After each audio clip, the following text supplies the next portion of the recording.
Well, as long as I'm on verbal sound, I'm just this issue that some people who seem to be very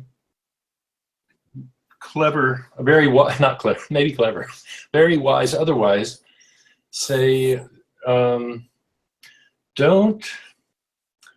look for the sweetness in the world, in your world experience to improve. Blah blah. That's just going on all by itself. You'll have all kinds of emotions. That's not necessarily going to change when you know your transcendent self. And sometimes, I just can't hardly relate to it. It seems like there's going to be a longing for peace. There's going to be a longing for sweetness until it's there, Mm-hmm.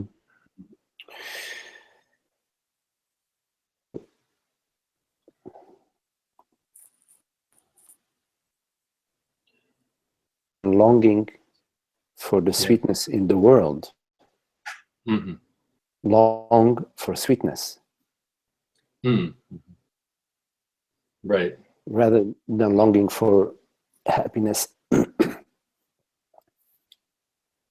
Your experience, just long for happiness. Because happiness in the world, meaning happiness when there are certain conditions meeting your expectations, when your world experiences, your phenomenal experiences meet, then you are happy. You want, let's say, wealth, and then you win the lottery, then you are happy in the world because the world has provided you $1 billion lottery win, and this is what you were aspiring for. You were aspiring for happiness in wealth. This wealth may dwindle, or the mind is going to now look for something else in the world, because it's still a phenomenal happiness. It's a happiness that is connected to a phenomenal situation. I guess so rather than looking for... I'm sorry. I was just going to say, rather than just the idea of having desire and having it met or not, it's more like, it seems to me like there's an umbrella of sweetness over everything. So that even when something terrible, you walk out and your whole family has been hit by a truck. Okay, it has a certain unpleasant quality about it for sure. Mm-hmm. And yet the beauty that is capital B, beauty, is still there. I'm mm-hmm. Well, something that could be when you are moved one way or the other by the world, body, mind. Of course, you you recognize a beautiful sunset, you recognize a rainy day, recognize a happiness when there is a beautiful sunny day, and a lesser happiness when there is a rainy day. So what you are saying is true when you are no longer, when you are free of identification, when you are in the witness, in the beauty, in the freedom of the self. Otherwise, it's just to look at your experience.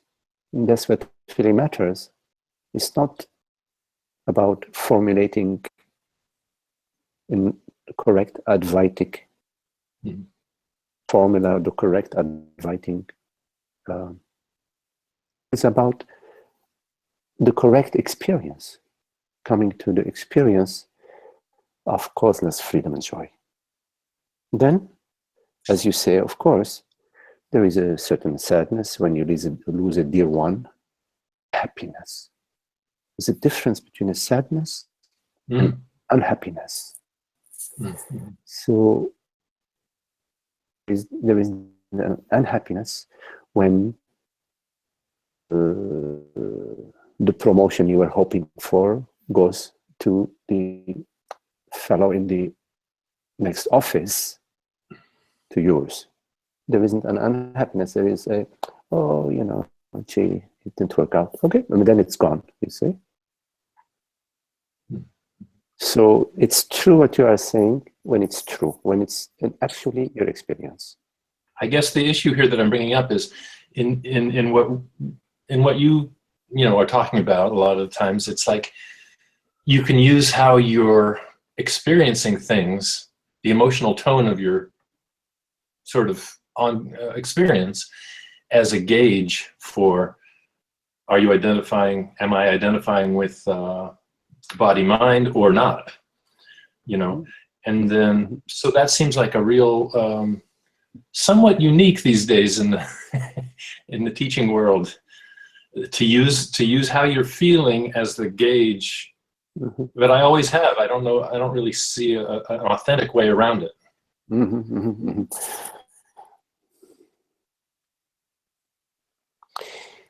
If you are looking at your feelings, and your feelings are changing as a result of the conditions in your life, then it's quite a difference when your feelings are dependent or are affected. Then you look at your feelings and you say, oh, well, I'm feeling really good now. I'm feeling very, very beautiful. I must be in good contemplation of the self. Yes. At the same time, in the fine print, it's because I just got the raise that I was hoping for, you say? And then I'm feeling really, lousy, but I'm in touch with this lousy feeling. I'm in touch with this, and it's still, I'm still, recognizing the self, but it's just sort of the dark side of the moon. But I lost the raise. I didn't get the raise that I was hoping for. That's not that's not the revelation of the self. It's not the happiness. It's not the causeless happiness of the self. So look at, rather, it's not really a feeling, as you understanding that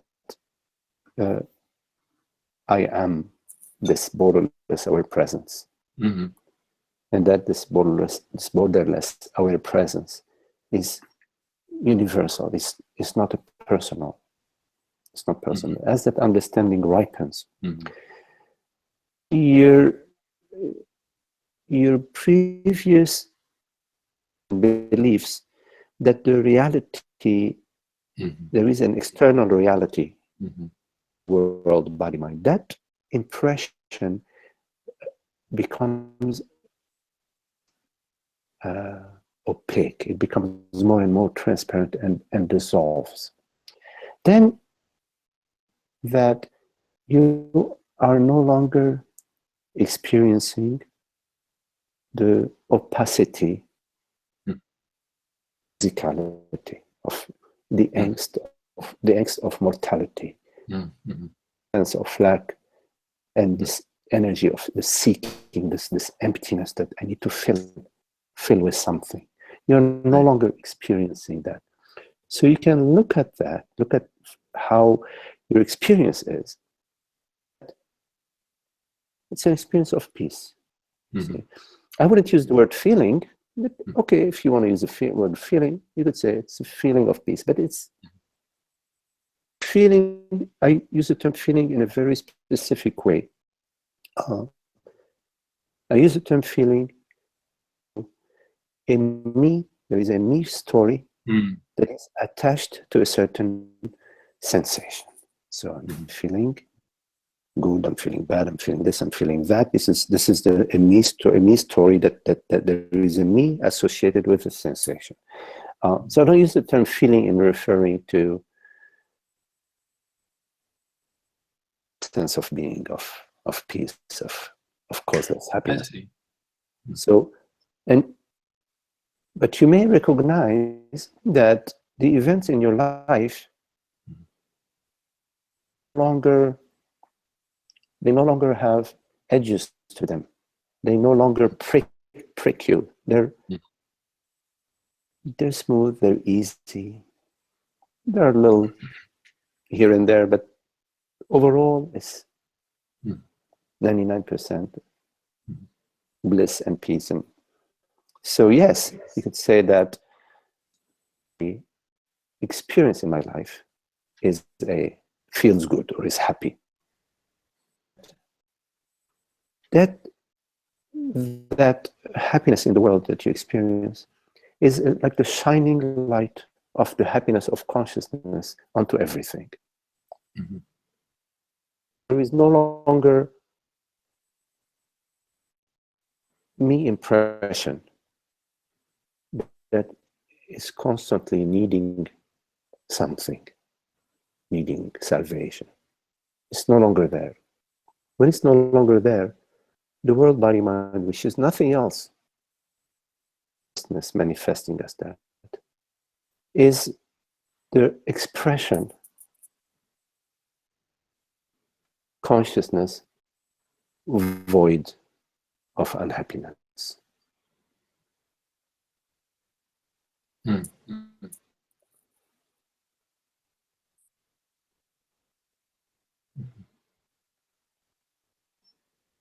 So the contemplation is not about improving your life or having a happier life. As long as an interest in improving life, in improving a situation,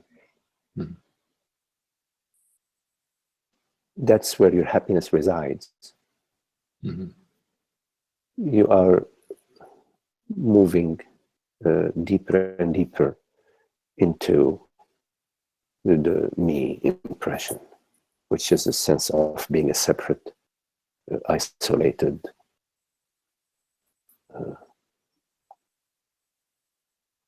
body, mind, mortal. Mm-hmm. So the contemplation is the contemplation of the knowingness, of beingness. It's the contemplation of beyond what is perceived.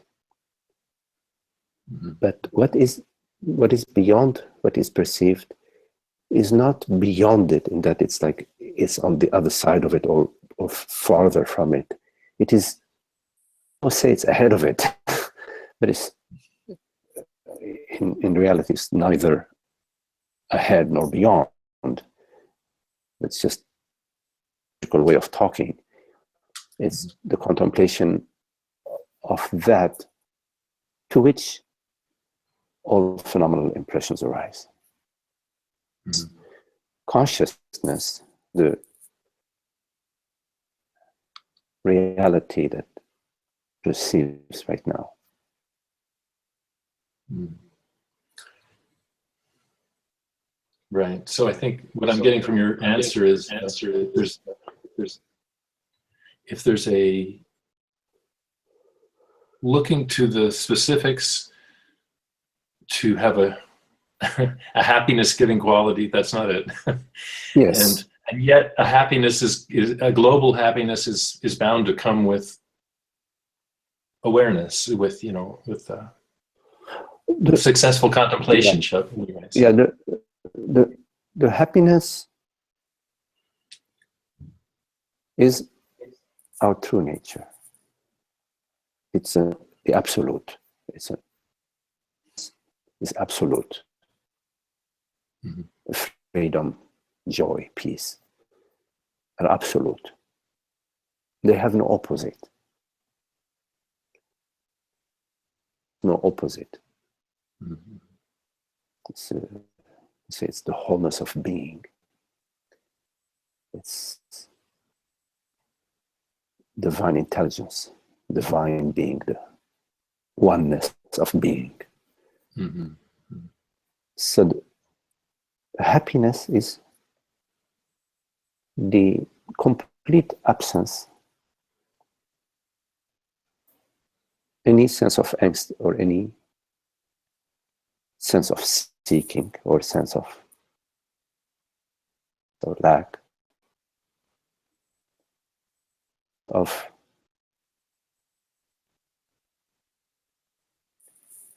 needing, lacking. That's what we call happiness.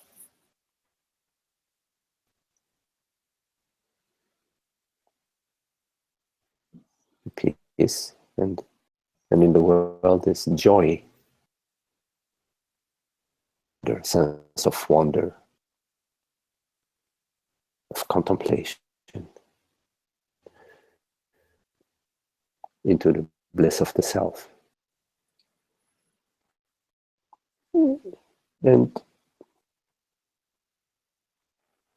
your night dream and your waking dream are void of any unhappiness. They're void of this sense of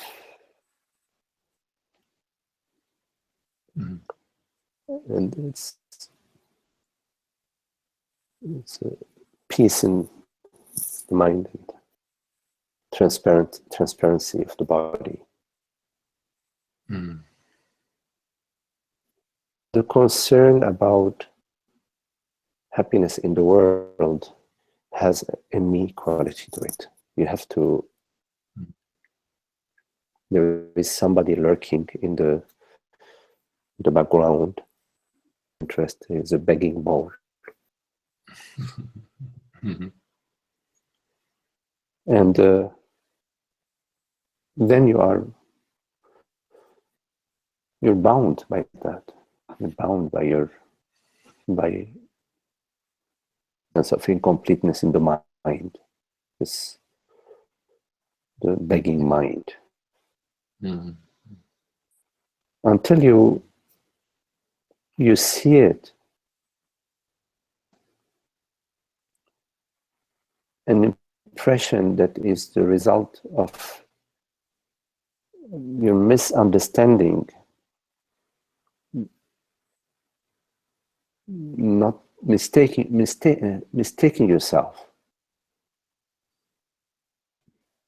something. So you see that, you see, here I am, I mistake myself to be a Nanda, to be a man, or to be this or that. This misidentification is angst, which is, in a way, the desire relieved of the ignorance. At its core, our deepest desire is the desire for the self, for the freedom from ignorance. Everything desireless bliss. Yes. We desire desirelessness. Yes. Yes. Peace. Yeah. Yes. Okay. Thanks. Nice to get these kind of things more clear. More clear is better. Thanks. Yeah. Okay. Renate, you're right. I am so far from what you described, even though I am here listening to you. So strange. There is so much darkness in me, and that gets triggered, signify and suffer. It seems to be located in the body, yes. The trigger body, so there is nothing I can do to prevent it.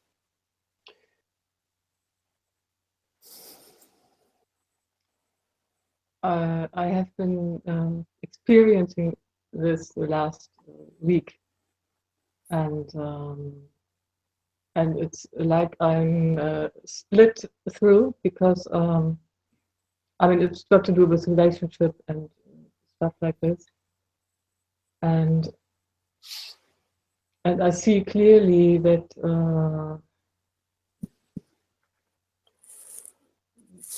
it is just a trigger, and that the situation is not at all bad, or there's no reason for jealousy or anything like this. And I can see that clearly. I even see blessing in the situation. But this is one side, and then I'm like in half, and the other side is just rage and wanting to attack, and a lot of this stuff going on. And I try to come back to awareness, but it's of no avail. It's just empty words. You know, in my head there's empty words. I'm awareness, but it doesn't mean anything. Mm-hmm. Yes. And I feel I'm not ready. I'm not ready because there's too much stored in my body of this shit. Yes. Yes. Oh.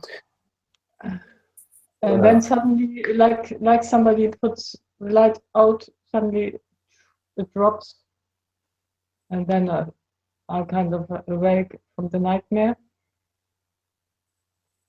I feel better. I mean, it's just the nightmare stops. I don't feel anything. Yes. Very good, but oh, I don't know how to deal with this. Yes.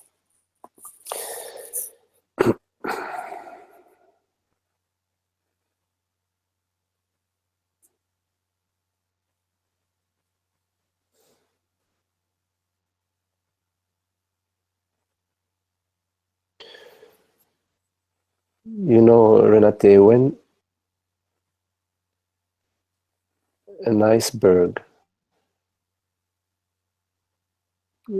breaks out of the South Pole, it starts to drift north.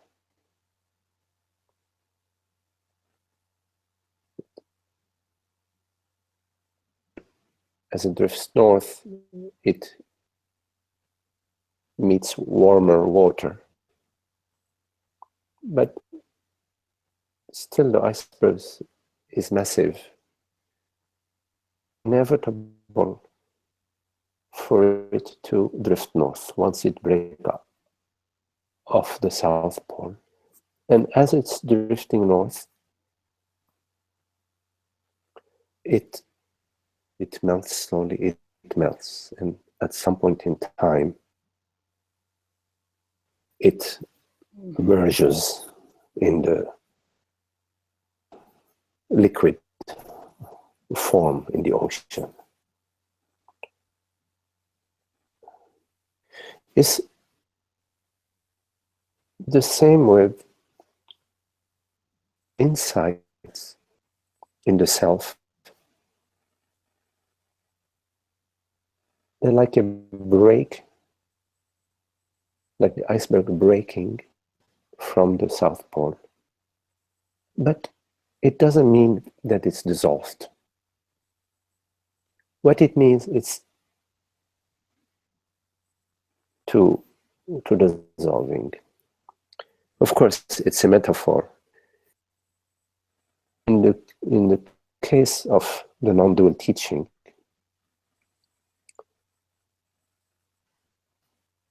meetings like this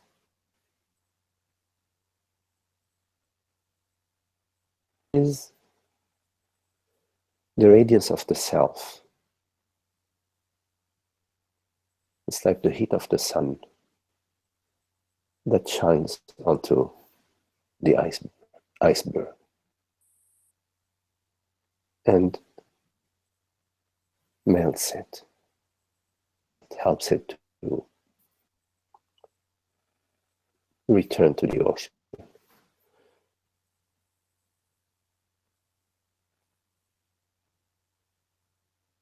That's beyond the mind. You don't need to do anything. To be.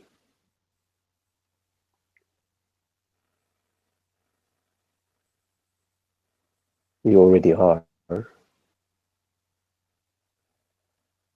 Beingness is our true nature, is what you truly are.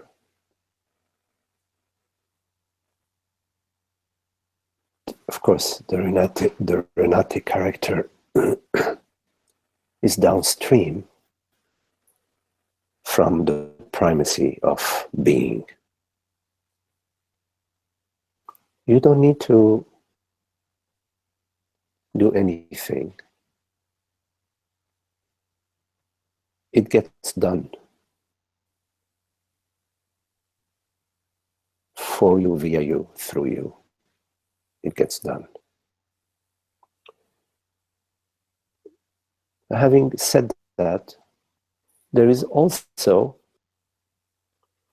the realm of understanding, which again you don't need to do anything,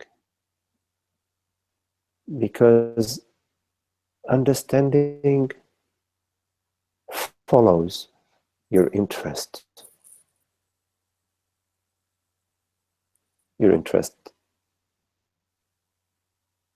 because understanding is truth,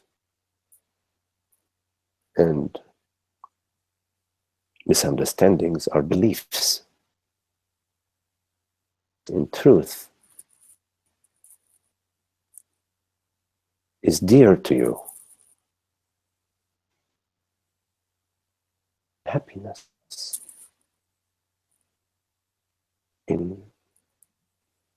that's not a happiness that depends on a relationship, not a happiness that depends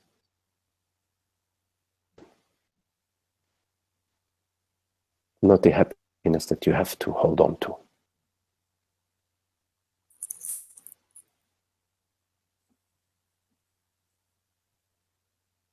But an interest in a happiness that from you. Just you recognize it and you go, yes. How beautiful. Now, when there is a personal which arises as a thought, it may be evident, thought that you're not even aware of.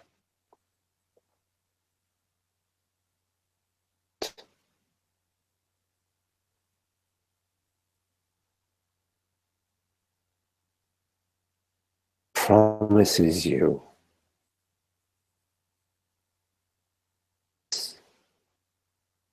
in a certain situation, the happiness that when and if a certain condition is met.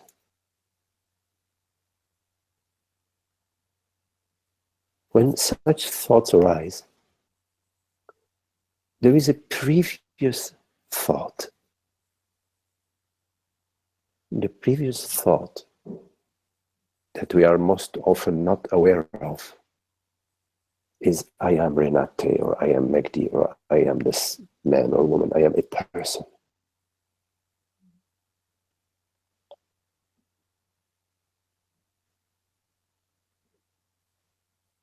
And the subsequent thoughts relate to that unperceived thought, that belief. The subsequent thoughts about him and her, and why did he, why did she, and them. Behind these thoughts is the belief that I am this body-mind. Mm-hmm. Subsequent thoughts, they are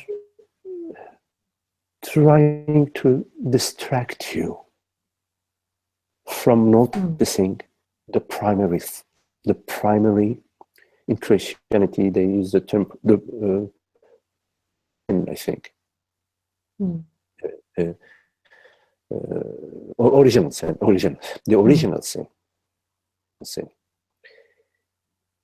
Of course, religion is a real mess, but the true meaning of that reference to the original sin is that a physical form, which is a denial of our divinity, of consciousness. And these subsequent thoughts that arise, they draw you into your feelings, into, you said, into the body feelings.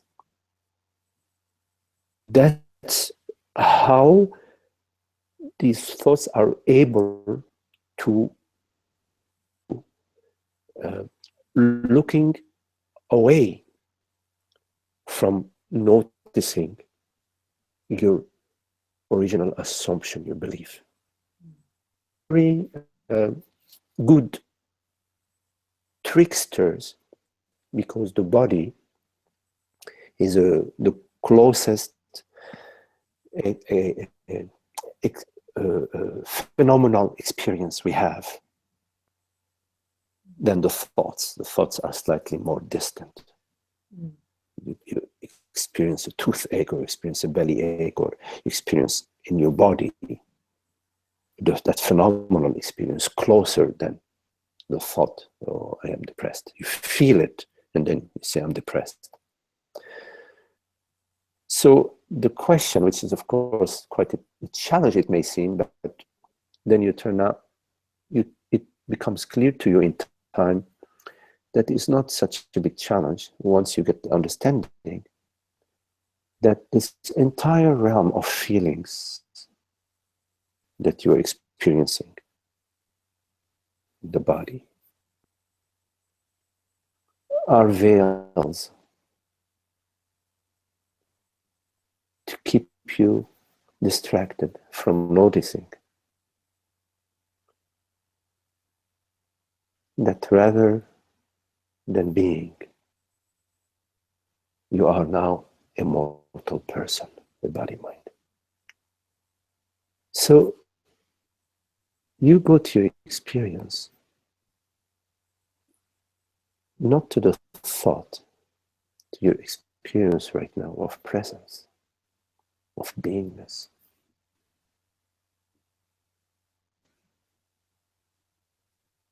It is there,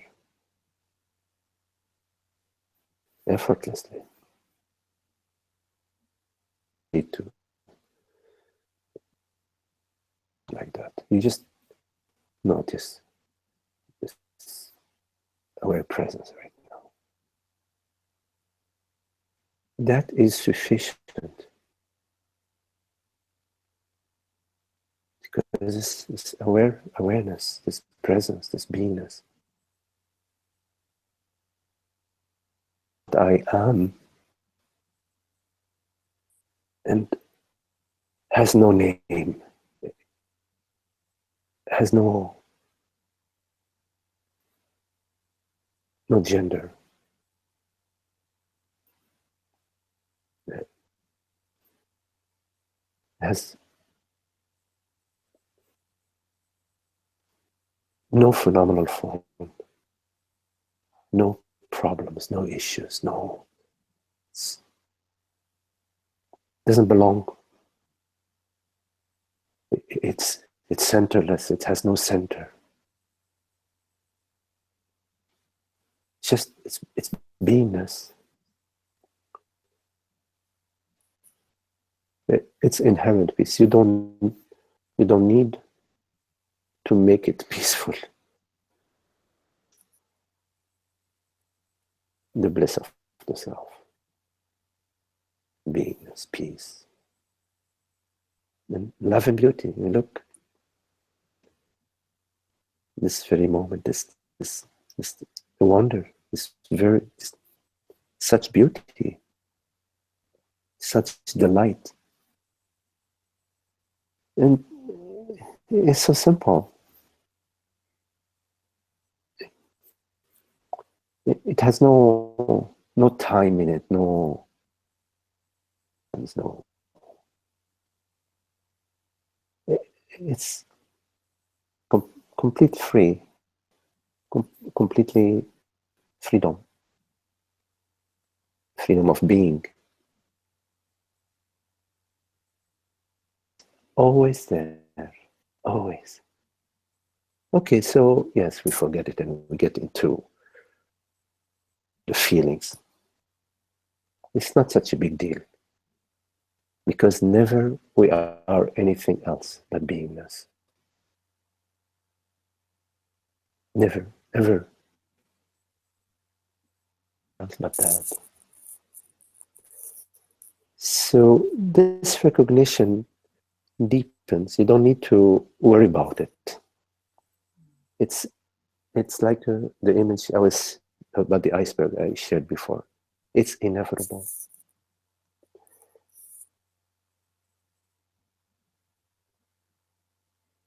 It's a very beautiful and helpful image. And I can also see that the iceberg that is traveling south, it might kind of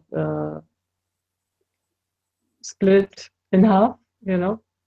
Yes. That might be a bit painful. Yeah. Well, and there is more water around each piece to melt it. Yeah. That's the metaphor. It's a very meaningful and wonderful for me. Just the right metaphor. Don't carry the past. There is no need to carry anything. Don't carry yesterday. Don't travel. Edge. No backpack. If you want to carry backpack, just flowers and fruit.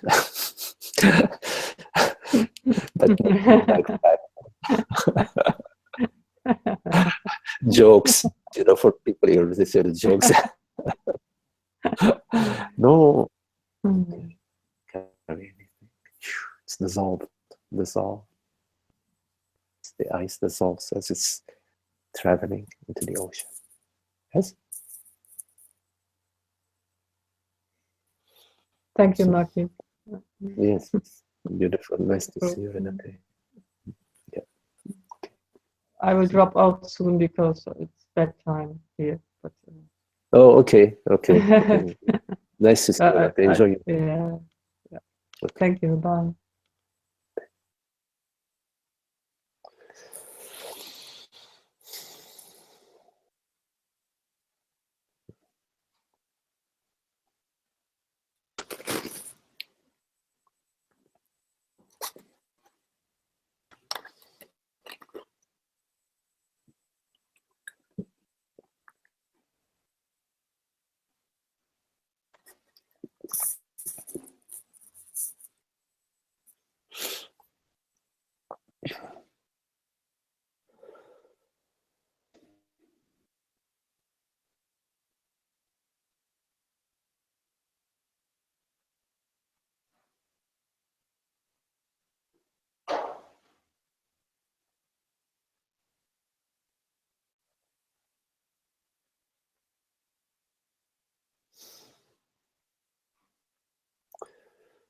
Any questions?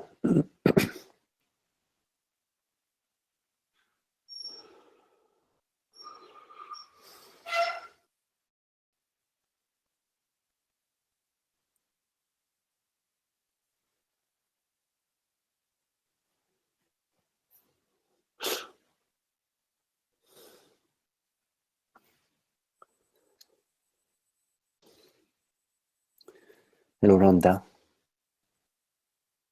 What is the relationship between the body and the mind?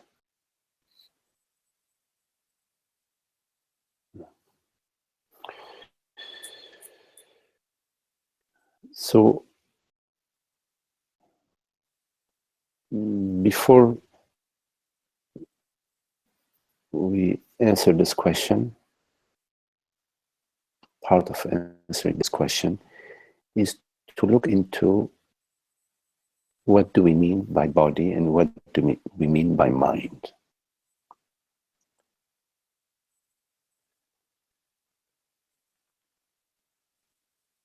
And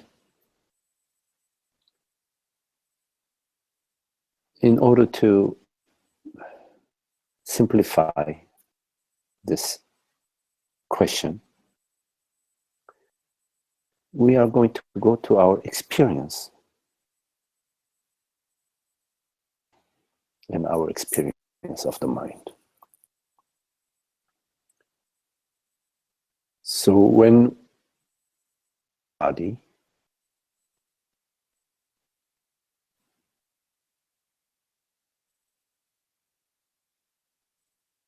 we refer to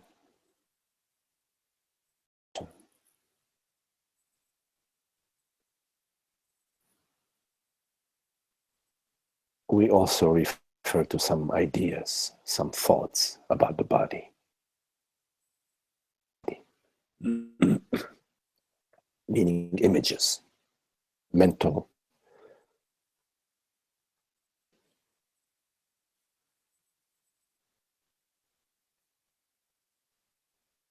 We may have mental images about bodies in general, and we may have mental images about my body. Images.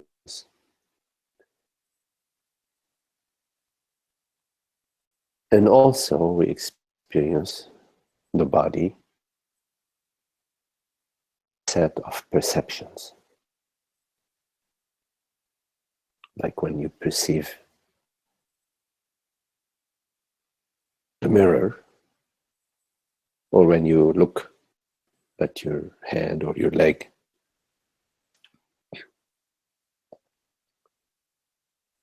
There are perceptions that refer to the body.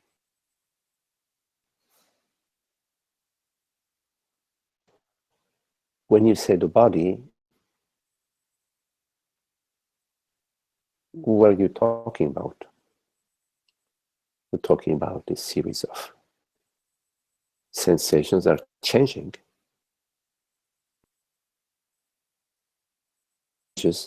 That are also changing, sometimes they're not even there. And perceptions, sometimes those perceptions are not even there. When we're looking at an oak tree or when we are looking, we're not looking, there is no body.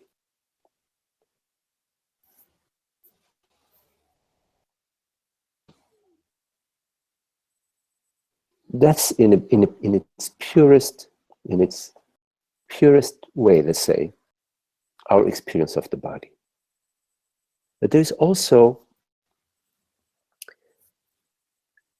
an experience of like a sense, is a sort of sense a body.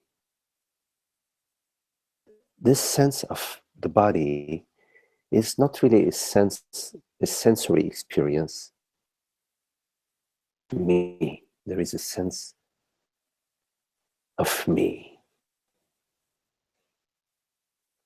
a result of a thought that I am a body. So when there is, as a result of that thought, thought I am a body, there is a sense over time, because it takes a while to get that conditioning of 3 or 4, whatever. In time, over time, there is that sense that I'm this body, I'm sitting in the chair.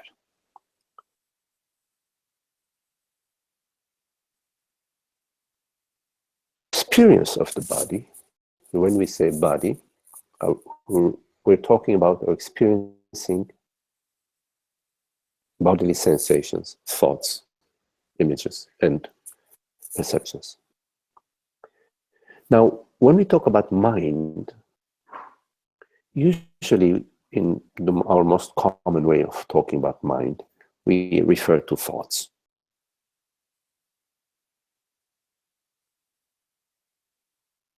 Images, thoughts, dreams, creative thinking, collected, memories, collective memories. That's the mind. That's how we refer to the term mind. But the way we experience the mind, let's say, for example, is this current memory. Let's say I'm remembering my mother, how she made those beautiful pancakes with fresh blueberries, and so I'm experiencing my mind, but in fact, I'm just experiencing just this current thought. I'm not experiencing a mind. There is no such thing as a mind that I'm experiencing.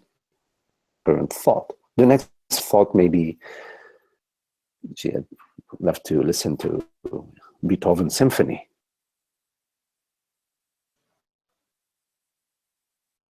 Mind, but in fact, I'm just experiencing this thought. So in your question, what is the relation between body and mind?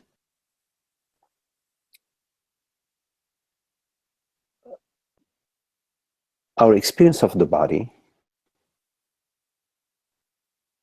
has sensations, and our experience of mind is just thoughts. Accept this definition of mind and this definition of body based on our experience. Then we could say that thoughts, meaning, are a broader than just the thoughts that compose body. Because the thoughts that we refer to as body are images about particular bodies. Thoughts in general are much broader. You could be thinking about the Pacific Ocean, you could be thinking about Hawaii, you could be thinking about your mother, and you could be thinking about your body. Experience an image of your body. So the way I speak about the experience of the body and mind, the whole thing together, I lump world, body, mind, meaning perceptions, sensations, and thoughts, under one term, which is phenomenal realm. The perceived realm, the known realm. And sometimes I refer to the whole conglomeration of the phenomenal realm. Sometimes I refer to that just as mind. So I use the term mind, not just to refer to thoughts, but I also use the term mind in a broader to refer to all phenomenal events. So I hope this clarified to a certain extent the relationship between the body and the mind. There isn't, in fact, the body or a thing called the mind. because your question may assume that there are actually two realms, body realm, and one realm is the mind realm. What is the relation between them? In fact, entities, they are glimpses, frames that sometimes refer to an image, sometimes refer to an oak tree, sometimes refer to a thought, sometimes refer to a sensation. And we say, oh, well, that's the mind, that's the body. But if you look at your experience, you don't experience a body and then you experience a mind, or you experience a body relating to a mind, or a mind relating to a body. You don't experience such a thing. That's just some conceptual concepts.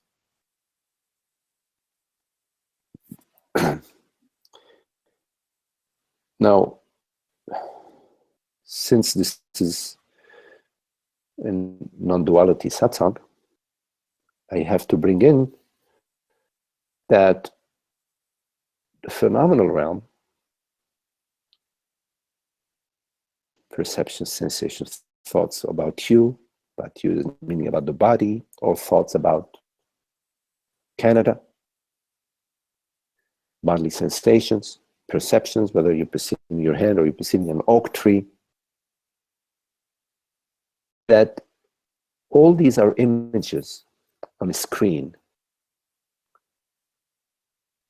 And the screen is consciousness. So the truly relationship between body and mind is that they are one in consciousness. They're our consciousness appearing as a thought, appearing as this perception, appearing as this sensation. Always consciousness. Consciousness never leaves itself to become anything.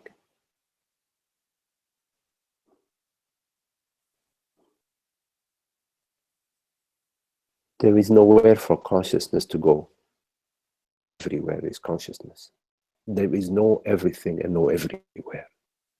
There are no things and no places. The phenomenal realm is like your night dreams. You dream of pink flying elephant, dream of dragons that dive deep in the oceans. But in fact, it's just you, the dreamer. There's no external reality to consciousness.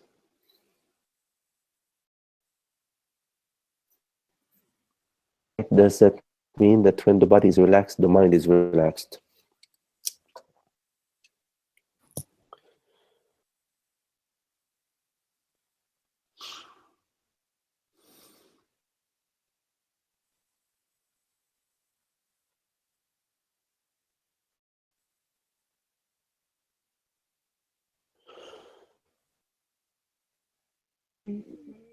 You could go to a sauna and lie down, or you could be taking a massage and lying down and the body is relaxed. And you may still be preoccupied, let's say, about how your bank account is doing, or how your son, daughter, mother, father is doing. So it's not necessarily a relaxed body does not necessarily refer to relaxed mind. And similarly, a relaxed mind may not refer to a relaxed body. For example, jogging and you jog, your body is not relaxed, your body is undergoing some more or less strenuous, but you love running, your mind is relaxed, you're happy. So happiness is not based upon a relaxed body or upon a relaxed mind.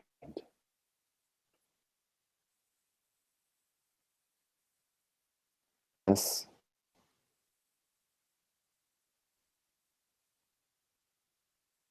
Permeates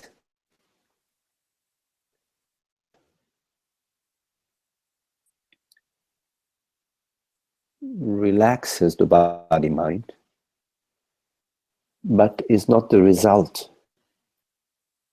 of body mind.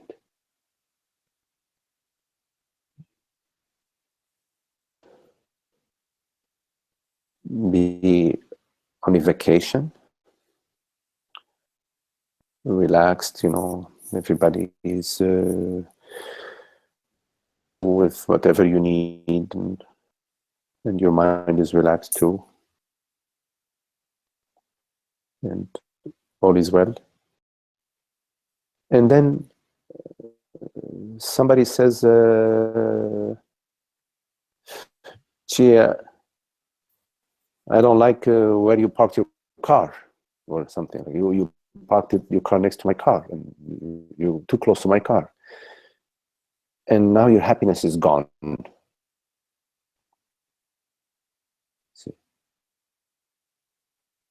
Your happiness is gone. You don't know true happiness yet. You still are easily drawn into being a person, a me and a you. And so the relaxed body mind,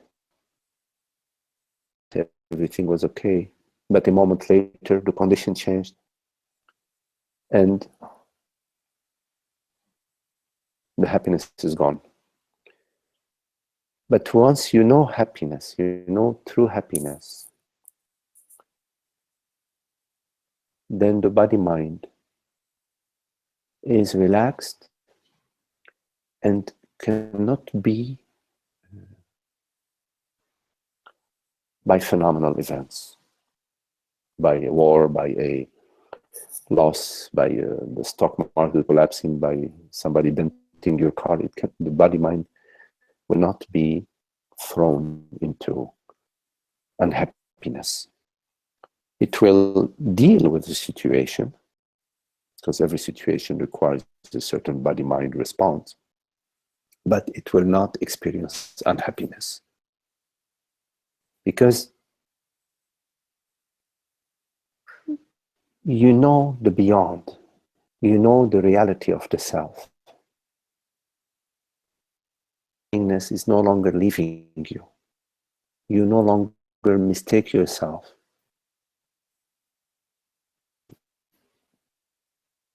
A person, a man, a woman, in time and space.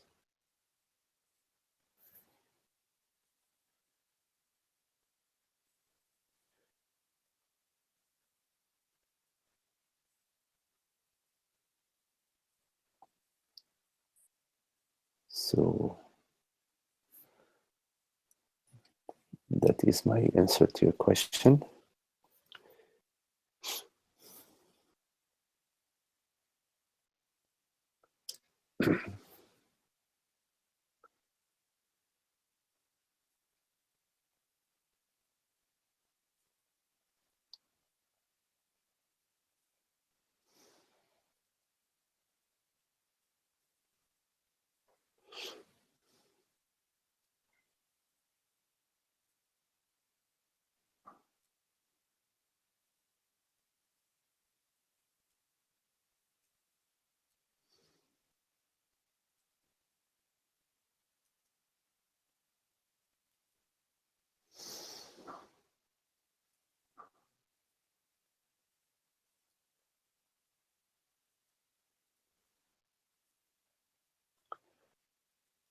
Any other question?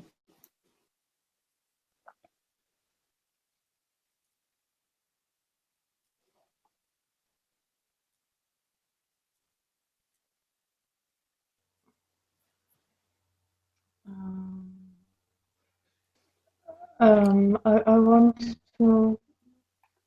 That makes me think. Does that mean that we don't have to take care of our bodies? I mean, if we don't, we see we are not that, and we are this consciousness, but we still have to take care of our bodies, or don't? Yes. Do you think we are the managers of our body? So it makes sense to be a good manager of your body. It's easier this way. Your body, mismanage your body. Your body is going to be knocking on your door at 2 o'clock in the morning, saying hello. It makes sense to be a good caretaker of the body, servicing the body as best you can. But you don't have a vested interest in the body. You just attend to the body, meaning you give the body the attention is best available to you. You know, you give the body a good, healthy, vegetarian food, organic food, clean food, in moderation. You do your best with the body, oxygenate the body, and body is social. It's a social body. So you contemplate the truth together. You enjoy these beautiful meals together, or going for walks.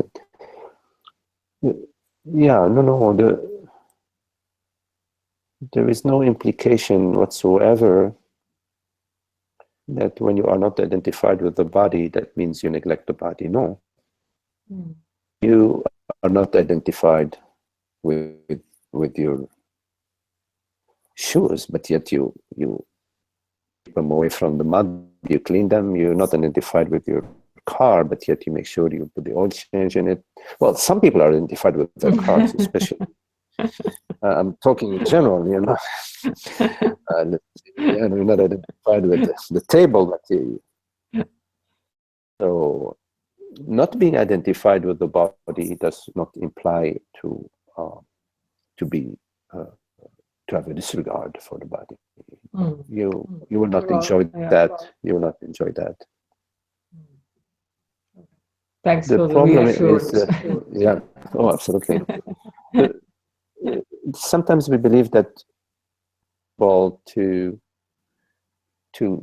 attend to the body without believing and feeling that I am the body. But in fact, most of the time, we're not even thinking that I am the body, and yet we're attending to the body. There is an add-on, because there's a built-in intelligence in the organism to take care of itself. When body enough certain nutrients, and you feel, I really feel like eating a banana, you know. But that thought of eating a banana or eating carrot is the body's intelligence saying that I need, you know, for example, potassium, or I need whatever, you know, nutrients that the body needs for. And of course, it's amazing, isn't it? Yes, it's amazing. It's fantastic. It's amazing. You can't stop the sense of wonder and awe about, you know, the magnificence of consciousness. How unlimited capacity. How just yeah, it's magnificent. Oh, I mean deep down that the body is a temporal manifestation, is a temporal event. So it's only a cause of concern when we're identified with the body, that I'm the body. But once you realize the eternity of the self, that I am, this very moment, the reality that perceives, is not a thing. It's not has no birth. It's consciousness is not born. Nobody talks about the birth of consciousness. Say the birth of body, birth of a baby. And yet the reality of our experience is consciousness in this very moment. It is consciousness that perceives, that is fusion, that the eye of consciousness is something that appears and disappears. It's a confusion. Because what appears and disappears are thoughts, perceptions, sensations. Experiences all of that without ever disappearing. There's irrespective of what bodily sensation is arising. Consciousness is just there, pure intelligence. It says, okay, too cold. But next word says, cold, a sweater. And it says, okay, coat. There's a coat.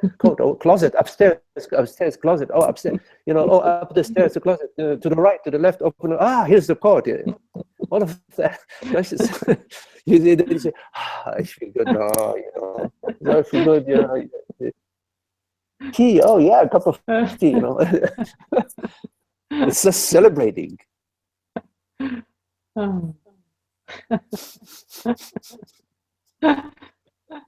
How could I not see it? No?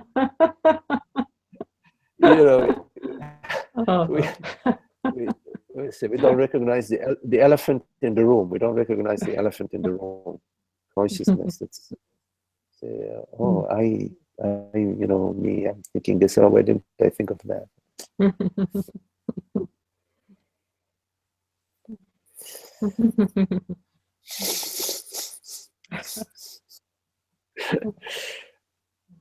It's sometimes what they say that to be happy you just need to get out of the way, out of the way.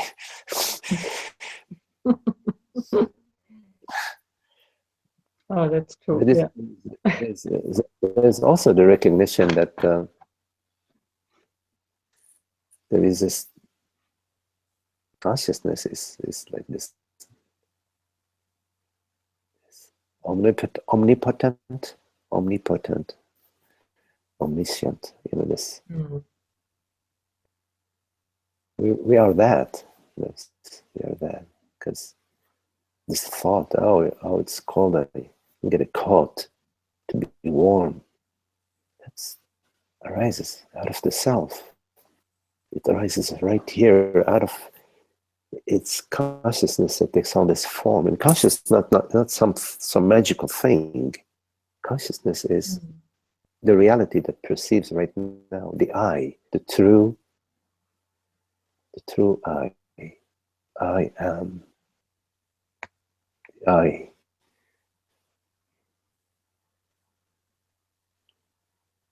It's fantastic that consciousness can self-aware that I am.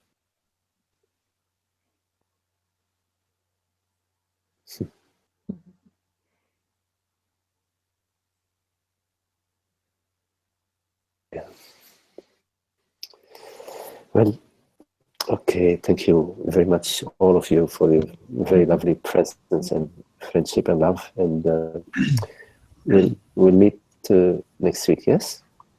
Okay. Thank you, Magdi. Thank you, Okay. Goodbye, everybody. Oh, hello, Isaac. Okay, and namaste. Beautiful. Love you all.